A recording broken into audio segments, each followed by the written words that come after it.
Good evening squares.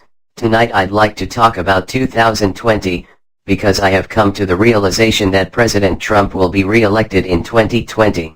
Heshy, aren't you jumping the gun? We don't even know who the Democratic challenger is going to be. I agree with Megan. You're making me worry. Have you taken into consideration how broad the progressive movement in this country has become? I think there will be a huge increase in the young voting population. I wouldn't count so fast on getting the youth vote. Heshy may be right.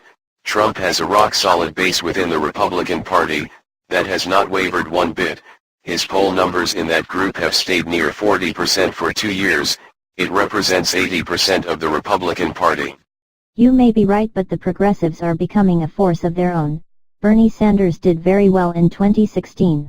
That's true, but now the progressives are declaring themselves to be democratic socialists, and the word socialism scares the hell out of many of the middle class. They don't want a welfare state. The failures of Cuba and Venezuela and the old Soviet Union scare the shit out of people. Heshy, you got that right. The damn Dems have moved way too far to the left. I still say it's too early to predict. There must be a Democrat out there that will make a good candidate. Megan, what kind of candidate are you looking for? So far I haven't seen anyone I can vote for. I would like somebody on the young side, say 45 to 55 years old, with a moderate agenda. What do you mean by moderate?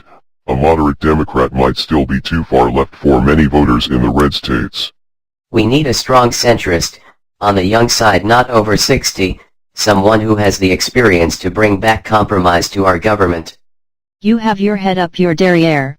You've created this vision like a comic book hero. Your candidate doesn't exist. I agree, my vision doesn't exist in the Congress or the Senate. I think he or she is probably a governor or maybe a mayor, maybe another billionaire.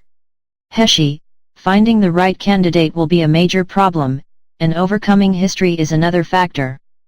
80% of the presidential races have been won by the incumbent, so based on that, your prediction is probably correct.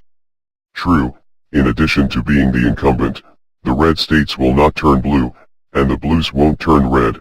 They will be won or lost in the Rust Belt, Wisconsin, Michigan, Pennsylvania, and the other swing states. The only way Trump will lose in 2020 is if there is a major recession. Heshy, once again you have managed to produce a conundrum that can't be solved by us. That's why they pay me the big bucks, but the bottom line is Donald will keep hammering his base and the country about the evils of socialism, which in the mind of his base and many others means higher taxes, killing the unborn, open borders and the death of religion as we know it, and he will win.